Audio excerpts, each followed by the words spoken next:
vocação para cuidar de pessoas nos tornou a maior Unimed do sul de Minas Gerais, com mais de 72 mil clientes satisfeitos, ampla rede de médicos e serviços credenciados, certificação de responsabilidade social e a certeza de continuar cuidando do bem mais precioso, a sua vida.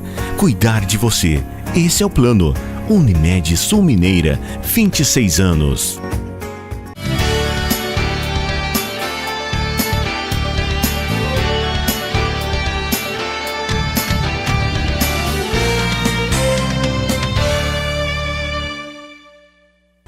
Olá, nós estamos mais uma vez no ar com o programa TV Unimed e hoje nós recebemos aqui nos nossos estúdios o ortopedista Carlos Delano e nós vamos falar sobre um tema bastante importante e um tema que nunca sai de época, é a luta das pessoas portadoras de deficiência. Doutor, por que houve a necessidade de instituir uma data para travar essa luta, para travar essa batalha? Talvez essa data tenha acontecido pela discriminação que existe das pessoas. Então essa data é uma maneira de tentar igualar perante a sociedade o deficiente físico, trazê-los no mesmo nível das pessoas que assim não são. Doutor, o último censo do IBGE apontou, fez um levantamento e disse que cerca de 46 milhões de pessoas têm algum tipo de deficiência no Brasil. Que desafio essas pessoas enfrentam diariamente? Observe que é um número bastante elevado, né? Levando em consideração a população total, né? Total. Imagine que tem países que não têm essa quantidade de pessoas. Então, isso é um desafio muito grande para um país grande como o Brasil, grande também nos seus problemas. Existe a necessidade de que essas pessoas sejam abraçadas, de que exista uma atitude assistencialista perante elas por essa quantidade. E essa desproporção de igualdade social que existe no Brasil faz com que os lugares menos favorecidos, como a região norte e nordeste, essas pessoas passem uma dificuldade e encontrem uma maior dificuldade de ter uma inclusão social, né? Doutor, esse alto índice brasileiro, o que você acredita que se deve isso? Talvez um fator climático? Por que o Brasil tem esse alto número? Existem diversas causas para os fatores existem diversas causas para as deficiências. E dentre dessas causas, existem alguns fatores que estão relacionados à prevenção médica, como por exemplo, algumas crianças nascem com deficiência por um pré-natal deficiente, por falta de vitaminas. Então existe sim um problema social no Brasil que favorece esse tipo de deficiência física, e existem alguns problemas que acontecem também relacionados à cultura nossa, latina, não necessariamente brasileira, como por exemplo, a gente vê trabalhadores não usando materiais de proteção, pessoas dirigindo sem usar o cinto de segurança. Então isso faz essa falta de conscientização latina, até eu diria, facilita com que aconteçam alguns acidentes e favoreça um maior índice de deficiência física. Doutor, por falar em deficiência física, é necessário também que as pessoas compreendam o que é a deficiência física, o que pode ser considerado deficiência. Essa é uma discussão muito grande, existem várias definições, mas assim, eu entendo que a deficiência física é aquela alteração parcial ou total no corpo do indivíduo, que o leve à dificuldade de realizar os seus movimentos e se deslocar de forma independente. Ele precisa de uma outra pessoa para realizar aqueles movimentos que nós consideramos que sejam normais. E por falar nessas deficiências, e quais são as mais comuns? Depende muito até do grupo etário, né? Na criança, a gente encontra muito relacionada à paralisia cerebral. No jovem, aquela pessoa que está na sua faixa dos seus 18 a 30 anos, essas deficiências estão muito relacionadas com os acidentes automobilísticos, acidentes trabalhistas. E numa idade mais avançada, depois dos 40, 60 anos, já começam a aparecer doenças como diabetes, doenças neurológicas, como o derrame cerebral, doenças cardíacas até, porque não, que limitam a pessoa a sua capacidade física de realizar movimentos e atividades, atitudes que antes ela não conseguia ter. Uma gravidez tardia pode favorecer o surgimento de algum tipo de deficiência no bebê? Sim. A gravidez tardia, no sentido de que a mulher ela teve a criança mais tarde, sim, porque os óvulos dela são óvulos mais maduros e favorece o surgimento de deficiência genéticas, inclusive, né, a síndrome de Down. A gravidez tardia, sim, ela é uma das causas também de deficiência física. E o consumo de drogas está mais do que comprovado que pode ocasionar algum tipo de deficiência. O álcool também tem esse poder de causar alguma deficiência, se a gestante consumir o álcool com certa frequência? Na gestação, existem diversas condições que levam à deficiência física. O uso de drogas ilícitas, o uso de álcool, a falta de um pré-natal adequado, que faça com que essa pessoa possa fazer as prevenções. O preparo até antes da gravidez.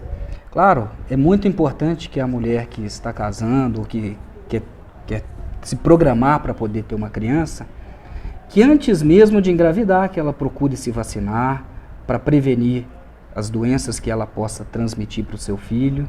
Então, todas essas condições, inclusive o álcool que você perguntou, são fatores predisponentes que podem gerar algum tipo de deficiência na criança.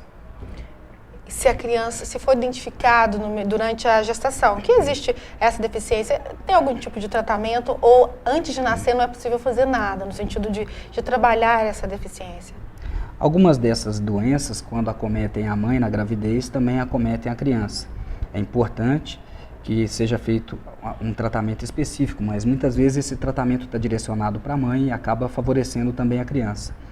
O problema é que nessas condições ela já muitas vezes pode deixar sequelas. Doutor, e quando é o momento certo de procurar uma ajuda médica? O momento certo, como eu disse, talvez até antes mesmo de pensar em engravidar, né? Se a mulher ela procura um médico para poder fazer os exames gerais, de repente ela tem uma doença que está ali escondida, que está incubada e não se manifestou, pode se manifestar durante a gestação. Então, é importante que ela procure o médico antes de pensar em engravidar, procure o médico durante todo o pré-natal e que faça também o segmento pós-natal, né? Isso é muito importante. E de que maneira que um ortopedista pode auxiliar uma pessoa com algum tipo de deficiência dessa que nós já citamos aqui? Um dos desafios dos ortopedistas é a paralisia cerebral. É uma condição em que as crianças nascem por uma falta de oxigenação no cérebro. Ela habitualmente acontece ao nascimento. Isso gera uma sequela que faz com que a criança possa ter algum grau de deficiência física e às vezes um comprometimento também da sua capacidade cognitiva. O ortopedista ele pode atuar de uma maneira muito intensa no sentido de melhorar a qualidade de vida dessa criança e dos seus pais, através de procedimentos cirúrgicos, através de órteses, de próteses, mas é muito importante lembrar, esse tipo de deficiência não é uma condição para tratamento de um médico só. Geralmente envolve equipes multidisciplinares, envolve neurologistas, envolve fisioterapeutas, fonoaudiólogos, psicólogos, uma série de profissionais que podem fazer com que essa criança evolua. Na maior parte das vezes, esses tratamentos vão se estender por toda a vida? Na maior parte das vezes, esse tratamento é necessário que ele seja permanentemente acompanhado, porque essa é uma deficiência que muitas vezes não vai ter cura. E à medida em que você atua de uma maneira precoce, você minimiza as sequelas para que, quando na vida adulta ela precisar ter um segmento, seja de uma maneira mais fácil, mais branda, sem tratamentos agressivos. O que mais atrapalha hoje no tratamento?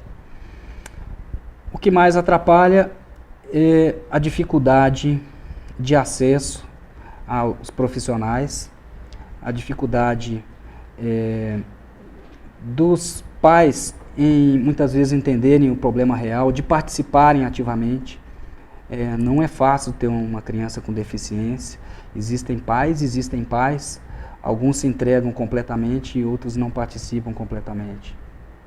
Tá. Doutor, nós vamos para um breve intervalo, você falou de acesso.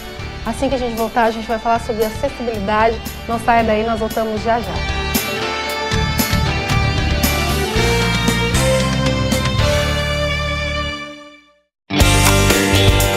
Libertas está presente nas principais redes sociais. Acesse nossos canais no YouTube, Facebook e Twitter e fica por dentro das nossas novidades. Assista ainda toda a nossa programação online de qualquer lugar do mundo. É a programação da TV Libertas com você também na internet. TV Libertas nas redes sociais. Acesse!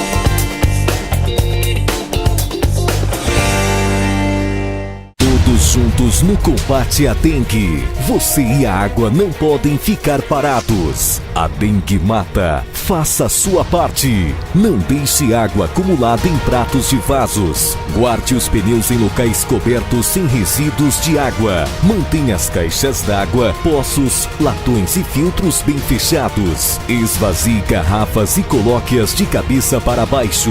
Lembre-se, qualquer recipiente ou local que acumule água pode ser criadouro do mosquito transmissor. Vamos acabar com a dengue.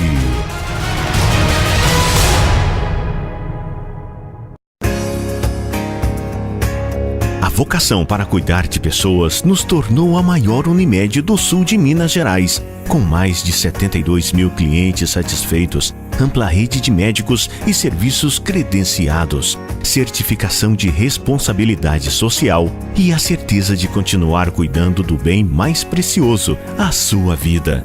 Cuidar de você. Esse é o plano. Unimed Sul Mineira, 26 anos. Domingo. Direto da Catedral Metropolitana de Pouso Alegre, Santa Missa Dominical. Um momento de fé, oração e reflexão. Domingo, ao vivo às 10h30 da manhã. Apoio Celinho Autopeças, Clínica Santa Lúcia, Outback Viagens, Clínica Gênese, BCN Ferragens, Arte e Imagem Fotografias, Mini Mercado Peg Pag, Loja Menino e Menina, Acipa e Carvalhais Iluminação. Aqui na sua TV Libertas.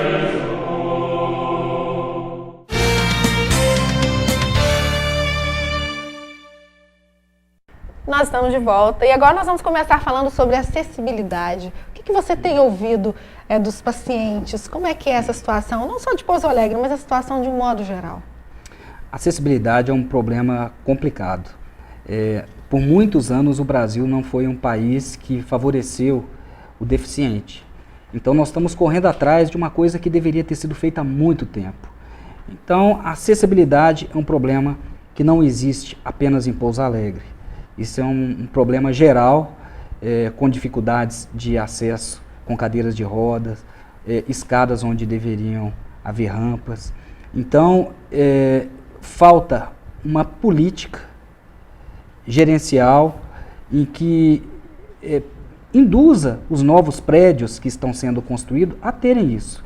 Eu penso que muitos prédios não deveriam ter a liberação de construção. Sim. Se já não houvesse um projeto para que tivesse uma quantidade mínima de acessibilidade para os deficientes. E falando de acessibilidade, o que você acha que é a maior dificuldade mesmo encontrada por todos eles? Dificuldade de locomoção. Eles querem ser independentes, muitos deles têm paraplegia, mas têm um braço muito bom, poderiam conduzir a sua cadeira de roda tranquilamente, e eles encontram obstáculos, até em lugares onde existe a acessibilidade, onde foi feita para eles. Ora, nós encontramos pessoas paradas em vagas de deficientes. Sim, é comum, né? É comum, nós encontramos automóveis parados, obstruindo rampas onde poderiam estar descendo escadas. Se nós estamos lutando para dar direito para essas pessoas, como é que pode outras pessoas obstruírem esse direito, né? Sim, e por falar em direitos, hoje existem vagas em universidades, vagas de emprego, existem cotas para pessoas portadoras de algum tipo de deficiência. Você acha que isso é um divisor? Como é que você considera essas vagas exclusivas? O Brasil é um país que, em termos de lei, é um dos lugares do mundo onde mais é bem regulamentado o acesso aos deficientes. Mas falta colocar isso em prática. Então, em termos de lei, eu acho que nós já estamos bem assessorados. O que está faltando fazer é colocar tudo isso em prática para que eles possam efetivamente fazer valer os seus direitos. Então, já que o Brasil já tem essa estrutura, o que nós evoluímos? O que o Brasil, enquanto um país, evoluiu nesse sentido para atender essas pessoas? Por exemplo, achei que foi muito interessante quando foi criado uma lei federal e que obriga as empresas com mais de 100 funcionários a ter uma parcela de pelo menos 2% de deficientes. Isso é uma forma de inclusão social que faz com que esses deficientes possam atuar, possam se sentir iguais dentro de um país que é tão discrepante como o Brasil. Você acredita que se não fosse essa obrigatoriedade, eles não teriam tantas oportunidades de emprego igual eles têm hoje? Tenho certeza que não teriam. Com certeza não teriam. Doutor, mudando um pouquinho de assunto, vamos falar sobre amputação, né? Nós acompanhamos pela mídia, um garoto que perdeu um braço numa brincadeira inocente, enfim, agora ele está prestes a colocar uma prótese. E sobre prótese, como é que é isso? Esse avanço também capaz de colocar um braço quase igual a um braço humano mesmo. Como é que mudou isso, vem evoluindo para que as pessoas possam voltar a ter uma rotina normal e as pessoas que nunca tiveram, que têm alguma deficiência, passar a ter? As próteses têm evoluído muito. E a tecnologia tem favorecido esse tipo de atuação. Existe um estudo muito grande no desenvolvimento de próteses, mas esse estudo ele ainda tem sido mais direcionado para as próteses dos membros inferiores. Os estudiosos têm considerado mais importante dar à pessoa a capacidade de se locomover, de se deslocar de um lugar a outro. Não que de utilizar o braço não seja importante, mas a tecnologia tem fluído muito nesse sentido. Então, as próteses que substituem os membros superiores ainda são próteses muito caras e próteses com resultados ainda muito aquém do que a gente gostaria.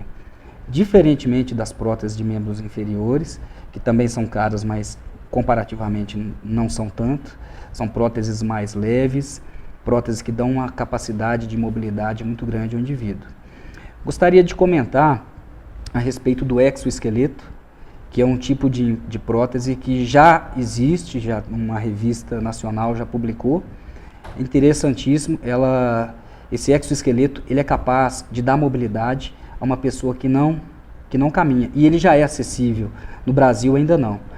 Ele custa R$65 mil, é muito caro, mas para uma tecnologia de ponta, ele tem uma bateria que permite que a pessoa caminhe 24 horas através de comando de voz. É muita precisão, né? Muita precisão. E por que normalmente é tão caro? Por conta da tecnologia mesmo? Por conta da tecnologia e porque, como todo produto que é novo no mercado, ele ainda tem uma baixa escala de produção, isso encarece. Então, quando começar a ter uma saída, essa primeira leva foram apenas 100 unidades. Então, quando começar a ter uma quantidade maior e a tecnologia sofisticar melhor esses equipamentos, aí sim, o preço vai cair e tomara que em breve ele também esteja disponível aqui no nosso país. Mas é necessário também que mesmo com essa prótese haja uma reabilitação.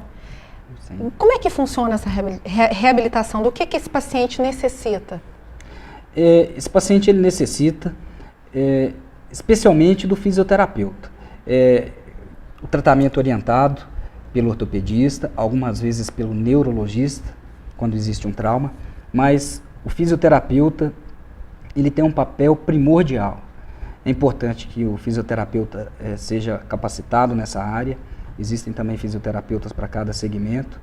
E aquele fisioterapeuta da área ortopédica, ele pode ser muito bem atuante, não só no sentido de melhorar a parte muscular, a melhorar o movimento articular, mas no sentido de ser também um motivador para que o paciente possa melhorar a sua capacidade física. Sim, na maioria das vezes essa prótese dá certo, acontece a reabilitação.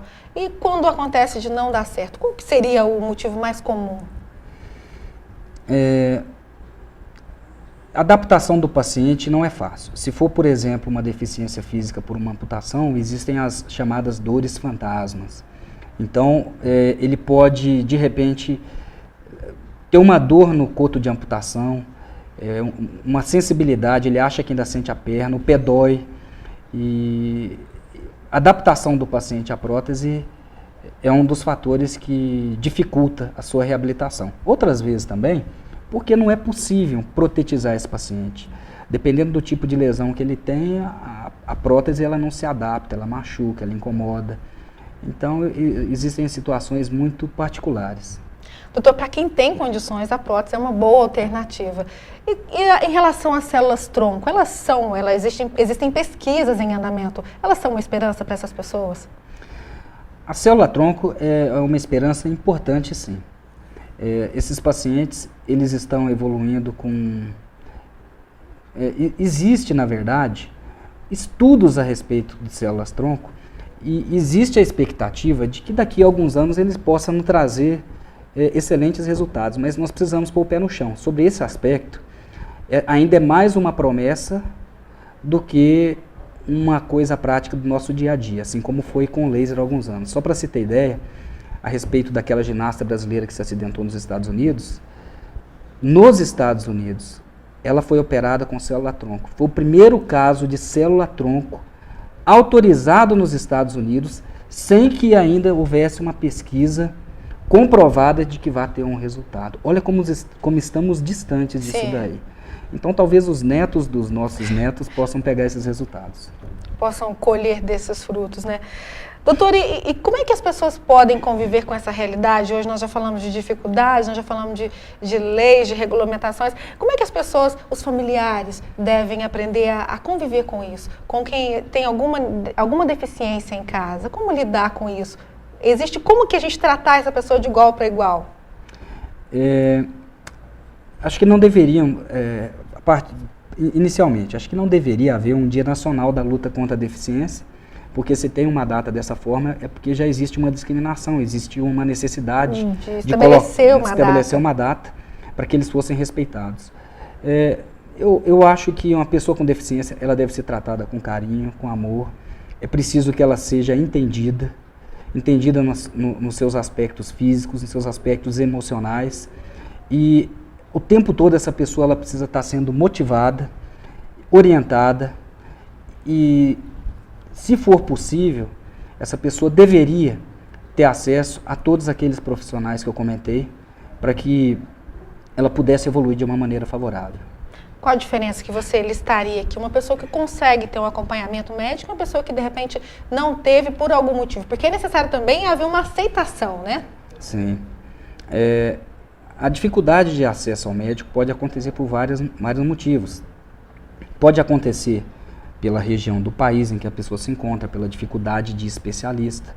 E pode haver também por fatores individuais, aquela pessoa que simplesmente fica deprimida porque ela tem um tipo de deficiência, ela não aceita que seja possível ela melhorar, às vezes ela desanima de um tratamento muito longo e ela interrompe, mas a verdade é que as pessoas só vão perceber que o interrompimento desse tratamento vai trazer mais pioras quando ela já está muito tempo parada. Esse arrependimento custa caro, porque ela perdeu, às vezes, meses de tratamento. Existe alguma fase, alguma idade em que é considerado que já não tem mais como a medicina auxiliar de alguma forma? Felizmente, a medicina, em auxílio com a tecnologia hoje, ela vem conseguindo atuar de uma forma muito importante e, às vezes, mesmo que de maneira branda, mas em deformidades graves a gente tem conseguido. Então, assim, depende muito da deformidade, depende da idade do paciente. De alguma forma a gente consegue intervir e as pessoas que têm esse tipo de deficiência devem procurar auxílio médico. Voltando a falar do Dia Nacional da Luta das Pessoas com Deficiência, doutor, que mensagem que essas pessoas precisam, primeiramente as pessoas portadoras de alguma deficiência, o que elas precisam ter em mente? E as pessoas que têm que lidar com ela, o que tem que ficar bem claro? Para que esse dia não seja simplesmente um dia de luta, mas um dia como todos os outros, que essas pessoas devem ser respeitadas e tratadas com todo o respeito e carinho, evidentemente. Esse dia foi estipulado porque é o dia 21 de setembro, é o dia da árvore e é também o primeiro dia de setembro. Então ele é o dia que representa um nascimento. Então é o nascimento das reivindicações. Então essas pessoas, elas têm direito e elas têm que fazer valer o seu direito, elas têm que reivindicar, elas são pessoas que têm direito ao voto, elas têm que procurar aqueles políticos que são ativos e que elas votaram, e especialmente agora que está chegando a eleição aí, tem que fazer um pacto com eles para que eles deem uma atenção especial, para que coloquem essas pessoas no mesmo nível de quem não é deficiente, porque na verdade elas estão sim. Sim, até porque somos todos iguais perante a lei. Doutor, quais são as suas considerações finais? Eu agradeço inicialmente o convite e gostaria de dizer a todos os deficientes que eles são pessoas normais, iguais. Gostaria de dizer aos seus familiares que cuidem com carinho, deem atenção, busquem o tratamento adequado e não deixem de olhar com atenção, porque essas pessoas com deficiência, muitas vezes, essas alterações físicas que elas apresentam podem trazer uma certa repugnação para algumas pessoas, mas são pessoas com sentimento, com coração e que merecem a atenção de todo mundo. É isso aí. Doutor, muito obrigada pela sua participação. Seja sempre bem-vindo aqui no nosso programa. Nós falamos hoje sobre o Dia Nacional da Luta contra a Deficiência. Nós recebemos aqui nos nossos estúdios o Dr. Carlos Delano, que é ortopedista. Se você tiver alguma dúvida, alguma sugestão, envie para o nosso e-mail produção@tvlibertas.tv.br. Nós ficamos por aqui. Até o próximo programa.